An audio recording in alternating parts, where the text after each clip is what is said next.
Eu não acredito que você está dormindo. Para de roncar, cara de tocha, porque hoje tem vídeo novo. Eu estava aqui conversando com meu amigo mergulhador e parei só para conferir este vídeo, então trata logo de acordar para de ficar nesse sonho de feijoada e vamos para o vídeo. Acorda, preguicinha! Acorda, preguicinha! Você tá dormindo demais!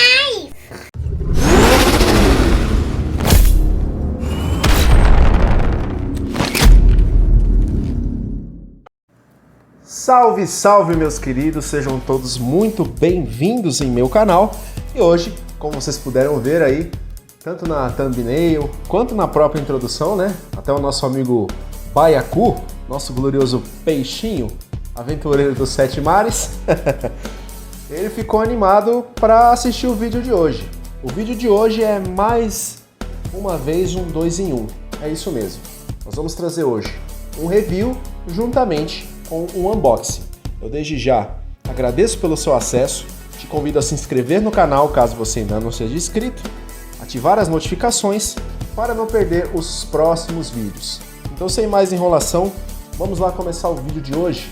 Primeiro, pessoal, vamos deixar o outro material aqui, vamos fazer o review deste livro aqui, que ele já esteve em um vídeo anterior do canal, em um vídeo de unboxing. Eu vou deixar aí na descrição, você vai poder acompanhar. E é este livro chamado Teologia Nerd. Ele é organizado pelo Carlos Caldas, com a participação dos nerds Dimas Antônio Moreira, Yuri Andreas Heblin, João Lemos dos Santos, Luiz Vádico e Ricardo Quadros Gouveia. Esse livro ele tem uma proposta muito interessante. Ele nos leva a analisar como a cultura nerd explora a questão do divino, a questão do transcendente. E como essa cultura, em suas variadas formas, seja em mídias digitais, seja em livros, em HQs e etc., ela interage com esse mundo da fé, com a fé cristã, com a fé em Deus, enfim, com todos os tipos de fé que você pode imaginar. Aqui tem a sinopse. Sinopse eu não vou ler de novo porque eu já li ela no vídeo anterior. Então vamos dar uma olhadinha nesse vídeo. Aliás, vamos dar uma olhadinha nesse livro por dentro. Teologia Nerd, ó. Aqui uma coisa interessante. Aqui na orelhinha do livro, nós temos as fotos dos coautores, ó. O João Lemos dos Santos, o Luiz Vádico, o Ricardo Quadros Gouveia. Aqui na outra orelhinha também, a mesma coisa. O Carlos Caldas, o Dimas Antônio Moreira e o Yuri Andreas Heblin. Esse livro aqui é publicado pela editora Garimpo, a divisão acadêmica da editora Garimpo. Então vamos lá, aqui folha de rosto, ficha catalográfica. Esse livro aqui ele é de 2015. Temos aqui então o sumário. Vamos dar uma olhadinha no sumário. Prefácio. Capítulo 1, Cultura e Estética Nerds. O que é isso afinal? Capítulo 2, um espaço consagrado, um estudo sobre a relação entre religião e ficção científica. Capítulo 3, nos versos de um multiverso em expansão, a teologia e as histórias em quadrinhos. E se Jesus fosse gay, zumbi, fosse salvo pelo exterminador do futuro? Teologia reflexiva popular a partir da produção midiática via internet. Ó. Esse capítulo 4 aqui é muito interessante. Jogadores nas mãos de um CPU irado. Temática teológica e retórica processual em videogames. Capítulo 6, Pensando no Batman, que finaliza com uma apresentação dos autores. Aqui uma dedicatória, prefácio. Aqui, ó, uma coisa que eu queria destacar no capítulo 1, que é a cultura e estética nerds. O que é isso, afinal? Vamos ler um trechinho aqui. Este livro não poderia começar de outra maneira a não ser apresentando para os curiosos leitores e as curiosas leitoras algumas conceituações. O próprio título do livro deixa claro que este pretende apresentar diferentes aspectos das manifestações culturais do universo conhecido popularmente como nerd, a partir de um viés teológico e religioso. Já fica bem claro qual que é a intenção dessa publicação. Aqui mais uma marcação. Cultura nerd, ser nerd. A palavra inglesa nerd, popularizada pela indústria cinematográfica hollywoodiana estadunidense, contém conotação um tanto pejorativa. Graças a estes filmes no imaginário popular, nerd é o rapazinho míope que usa óculos de armação e lentes grossas. É bem dotado intelectualmente, não é muito atraente esteticamente e por isso tudo enfrenta dificuldades nos relacionamentos pessoais em suas escolas. É aquele estereótipo clássico dos nerds, né? Quem é um pouco mais velho aí vai se lembrar daquele filme da década de 80 chamado A Vingança dos Nerds. E ele deixou essa figura bem estereotipada, né? Então é meio complicado. Geralmente a gente associa essa palavra nerd a pessoas com essa constituição aqui que foi descrita. Aqui fala um pouco sobre as manifestações da cultura nerd. Aí vai discorrendo sobre o assunto, fala um pouco sobre os gêneros de ficção existentes na cultura nerd. Ao contrário do que se pensa, existem vários gêneros, não é só ficção científica. Tem aqui, ó, Sword and Sorcery, fantasia heróica, ação e aventura, super-heróis, ficção científica, terror. E do contrário do que muitas pessoas acham, existem muitas referências à fé cristã, existem muitas referências à Bíblia dentro dessas obras. E isso é importante de ser analisado, porque a cultura nerd, a cultura pop no geral, ela exerce muita influência. Apesar de fazer parte do entretenimento, ela acaba exercendo muita influência porque ela atrai muitas pessoas de todas as idades, não só pessoas mais jovens. Cyberpunk, aí todo capítulo tem uma conclusão, tá? Aí vai indo. Capítulo 2, é um espaço consagrado, um estudo sobre a relação entre religião e ficção científica. Aqui é do Ricardo Quadros Gouveia. Criando uma atmosfera adequada. Olha aqui que legal, ó. O estranho e fascinante mundo da ficção científica e sua história. Isso aqui é muito interessante. A religião na ficção científica. Se fala de religião na ficção científica? Sim, muito mais do que você imagina. Infelizmente, pessoal, a cultura pop, a cultura nerd em si, ela é muito desprezada quando se tenta relacionar ela com a teologia. Muitos teólogos, muitos estudiosos, muitos eruditos acabam deixando esse campo de estudo de lado porque acham algo muito superficial, muito trivial, o que não deveria acontecer, porque é algo que influencia muitas pessoas, como eu já disse há pouco. Vamos seguindo, fazer uma coisa mais dinâmica. Ficção científica na religião.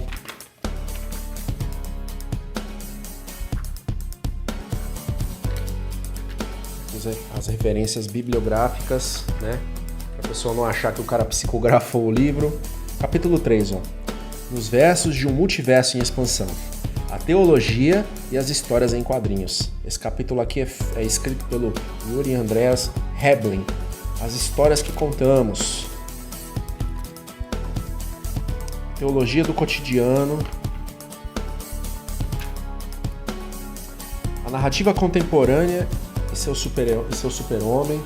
Aqui tem um conceito de como é esse estereótipo do super-homem nos nossos dias. A teologia, as histórias em quadrinhos. Aí aqui tem algumas fotos, ó, de alguns exemplos de como as HQs são abordadas quando se trata de fé, de Bíblia principalmente, ó. Aqui, ó, a Bíblia em mangá, aqui no caso do Velho Testamento, a Bíblia em mangá do Novo Testamento. Aí aqui mais um mangá falando de Jesus Cristo, né? A Bíblia em Ação, que é uma publicação excelente que eu também tenho. Aqui falando até sobre o Papa João Paulo II, aí para os irmãos católicos. Um Sábado Qualquer, que é uma tirinha que se tornou muito popular nos últimos anos. Aqui mais HQs. Aí aqui, ó, uma parte interessante, ó, não uma conclusão, mas um continua. O que não se pode perder de vista, naturalmente, é que toda a história possui uma intencionalidade, ou várias, ideológica, mercadológica, etc. Entender essa intencionalidade e atentar-se para dinâmicas que se movem nos meandros dos produtos artísticos culturais pode trazer o equilíbrio entre uma visão pessimista e uma visão ingênua dos bens culturais contemporâneos. Ou seja, nós temos que olhar para essas obras e reter o que é bom, como qualquer outra coisa na vida. Só que existe um limite, ó. É uma linha muito tênue entre ser pessimista, né, entre ser aquelas pessoas que simplesmente ignoram qualquer coisa que venha dessa cultura, que acha que é coisa de criança, acha que é tudo muito infantilizado, ou mesmo pessoas ingênuas que vão ver adaptações, por exemplo, da Bíblia em mangá, como nós vimos nas páginas anteriores, e vão ter aquilo como algo inspirado, como a palavra de Deus realmente como é. Não é isso, pessoal. A gente tem que analisar a intencionalidade das publicações, tá? Aí aqui um capítulo polêmico, eu diria. Capítulo 4. E se Jesus fosse gay, zumbi ou fosse salvo pelo Exterminador do Futuro? Teologia reflexiva popular a partir da produção midiática via internet. Esse capítulo aqui é desse moço aqui, ó, Luiz Vádico. Aqui ele vai falar sobre diferentes perspectivas dentro desses assuntos aqui. Como é que os significados têm sido atribuídos a Cristo, né? Como é que Cristo tem sido visto? Cristologia fílmica, né? Dos filmes.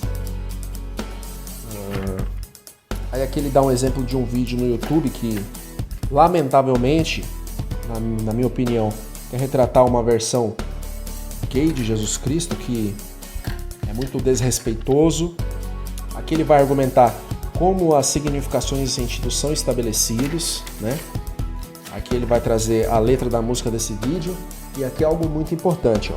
Os aspectos cristológicos envolvidos, ou por que não se ri de Cristo. Isso aqui é muito importante. Ele, então, vai trabalhar em cima disso. Aqui tem um pequeno anexo. Aqui, ó, o capítulo 5. Jogadores nas mãos de um CPU irado. Aí ele fazendo um jogo de palavras aí, fazendo praticamente uma paráfrase com o título daquele livro do Jonathan Edwards, se eu não me engano, né? Temática teológica e retórica processual em videogames. Esse capítulo é escrito pelo João Marcos Lemos dos Santos. Temáticas teológicas em jogos eletrônicos. Existe essa temática em jogos eletrônicos? Existe. Assim como também existem temáticas teológicas nas Crônicas de Nárnia, no Senhor dos Anéis, por exemplo, até no clássico Guerra nas Estrelas. E também no outro clássico, Jornada nas Estrelas, né? Aí aqui, vamos seguindo. Jogos com ideias sociais e políticas, a retórica processual dos videogames. Aí aqui, ó, um trecho muito interessante que ele fala sobre um game do Batman. Aqui ele vai argumentando um pouco sobre o Batman e ele levanta aquela questão do Batman ter um código moral de nunca matar os seus inimigos, para não se igualar a eles, né? Para não se tornar um assassino. Só que aí ele faz uma pergunta que nos leva a refletir. O que fazer com criminosos que se colocam fora do alcance da redenção?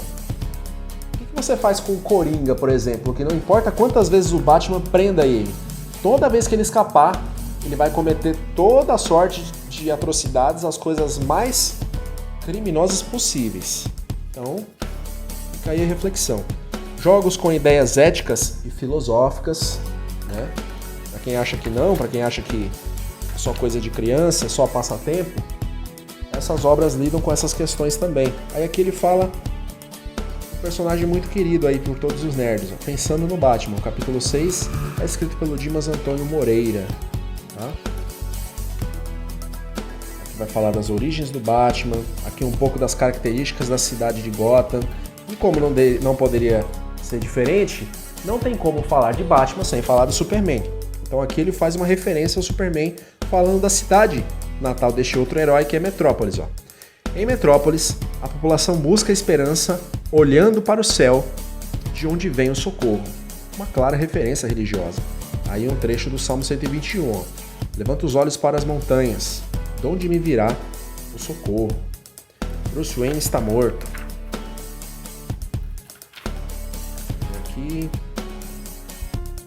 Aqui algumas características ainda falando sobre construção desse personagem. Aí aqui, ó, falando um pouquinho mais, nos coloca a refletir acerca também de uma coisa que é muito presente no Batman, que é a questão da justiça própria. Ele acha que pode fazer justiça, mas para pensar, quantos atos o Batman tem que cometer que também são atos criminosos? Quantos crimes ele comete para combater outros criminosos? Seria ele um herói ou um anti-herói? Se tá certo ou tá errado? Aí aqui tem uma frase, ó, uma frase que ele destacou. Saber e poder fazer alguma coisa não demanda necessariamente ter de fazê-la. Será que o Batman consegue resolver o problema do mal? Eu acho que não, né? Vai seguindo. Aí aqui, na parte final, uma apresentação dos autores, uma breve apresentação. Tá? Esses autores aqui, ó, são 2 presbiterianos da Igreja Presbiteriana do Brasil, um católico, um luterano e um outro que é, se eu não me engano, da Casa da Bênção. Ou seja, então, são visões aí, tradições cristãs bem distintas que nos ajudam a ter uma visão mais ampla dessa questão. E esse é o review do nosso querido Teologia Nerd, editora Garimpo, um livro excelente para você que não tem um pensamento tão fechado, que não menospreza essas coisas da cultura pop. Você vai se surpreender o quanto elas se relacionam com a teologia, com o pensamento teológico. E finalmente a segunda parte desse vídeo, que é o unboxing desse maravilhoso livro aqui, desse pequeno calhamaço de material que mal cabe no enquadramento aqui.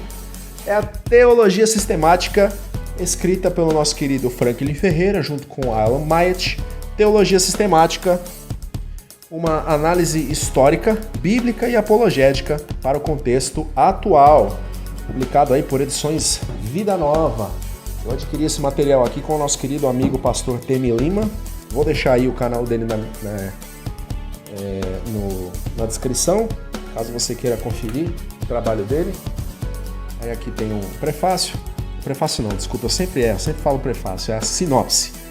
Nessa teologia sistemática, foram levados em conta 3 critérios indispensáveis para uma sistematização séria e responsável dos ensinos cristãos: rigor metodológico, respeito ao texto sagrado e contextualização relevante.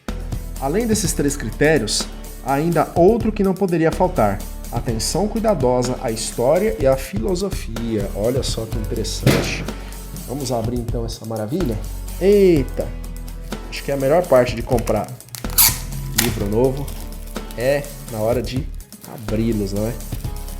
Na hora de fazer o unboxing. É isso aí. Essa é a teologia sistemática, que tem uma pegada mais apologética.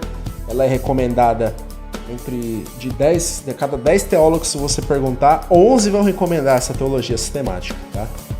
Ela é realmente uma obra de referência importantíssima em língua portuguesa.